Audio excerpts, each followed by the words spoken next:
여러분, 어저께 19번째 부동산 대책이 발표가 됐습니다. 지난해 12월 16일 날 강력한 규제책을 발표한 이후로 또 강력한 규제책이 나온 거예요.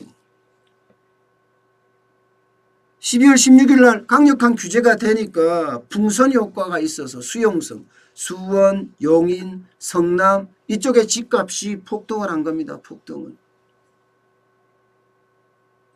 그러니까 이곳에 대한 규제예요. 쉽게 말하면 이곳에 조정 대상 지역에 포함시키는 겁니다. 조정 대상 지역에 말입니다. 그러면 수원, 영통구, 번성구, 장안구, 안양, 만안구, 의왕시 여기가 다 포함이 됐습니다.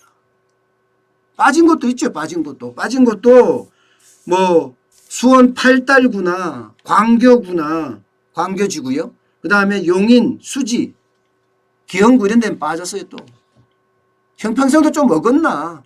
왜? 총선 때문에, 선거 때문에. 여당에서 굉장히 반대했거든요. 여기 규제 때리는 거 말입니다. 그러니까 일부 지역은 규제 때리고 일부 지역은 또 규제를 안 때려서 형평성도 어긋나요. 이게요. 더 큰 문제는 이 부동산 대책이 지금 시행이 되잖아요. 그러면요. 조정 대상 지역 같은 경우는 분양권 전매 원칙적으로 금지됩니다. 이게 첫 번째. 두 번째는요. 1주택 보유자라고 하더라도 주담대 주택담보대출을 받아서 구입할 때는 2년 안에 기존주택을 처분해야 합니다.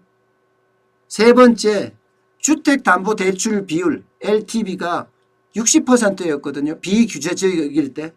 규제지역이 되면요. 9억 원 이하 같은 경우는 50%고요. 또 9억 원 초과 같은 경우는 30%로 나눠집니다. 그리고 네 번째, 청약통장 불법 거래라든가 집값 담합이라든가 이런 부분에 대해서 단속도 강화됩니다. 제가 여러분 참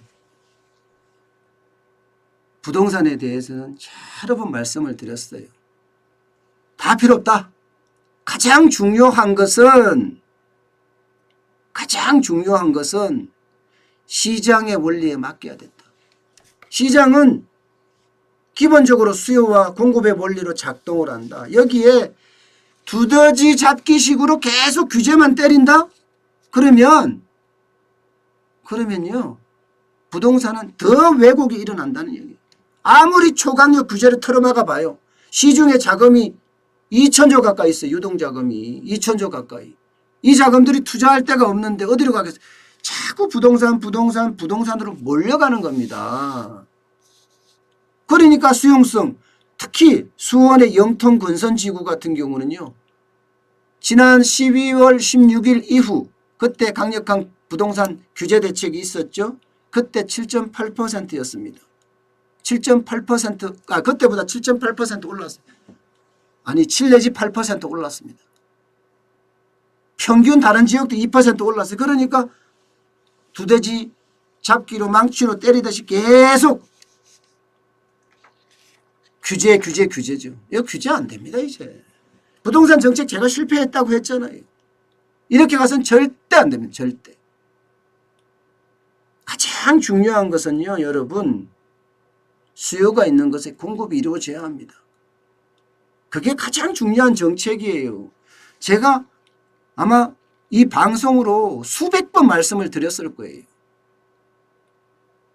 수요가 있는 곳에 주택을 공급을 해야지 되지요. 2중, 3중, 4중, 5중 규제만 된다고 부동산이 잡히겠습니까? 지금이라도 늦지 않았어요. 서울과 수도권의 재개발, 재건축, 사업 속도 낼 수 있게끔 도와줘야 됩니다. 그리고 다주택자들 집 팔 수 있게끔 더 효과적인 유인책 써야 합니다. 그래야지 부동산이 잡히죠. 이렇게 규제만 때린다고 해서 부동산이 잡히겠습니까? 절대 부동산 안 잡힙니다. 절대 부동산 안 잡힙니다. 부동산은요. 쉽게 말하면 투자예요. 투자. 지금 많은 사람들이 부동산을 투자라고 생각해요. 2천조가 시장이 넘으니까 그 돈이 어딘가에는 들어가야 될 거 아니에요. 어딘가에 투자가 돼야 될 거 아니겠습니까? 그러니까 지금은 제일 투자하기 좋은 곳 그냥 부동산에 투자하는 겁니다. 참 시장을 너무 모른다 이런 생각밖에 들지 않습니다.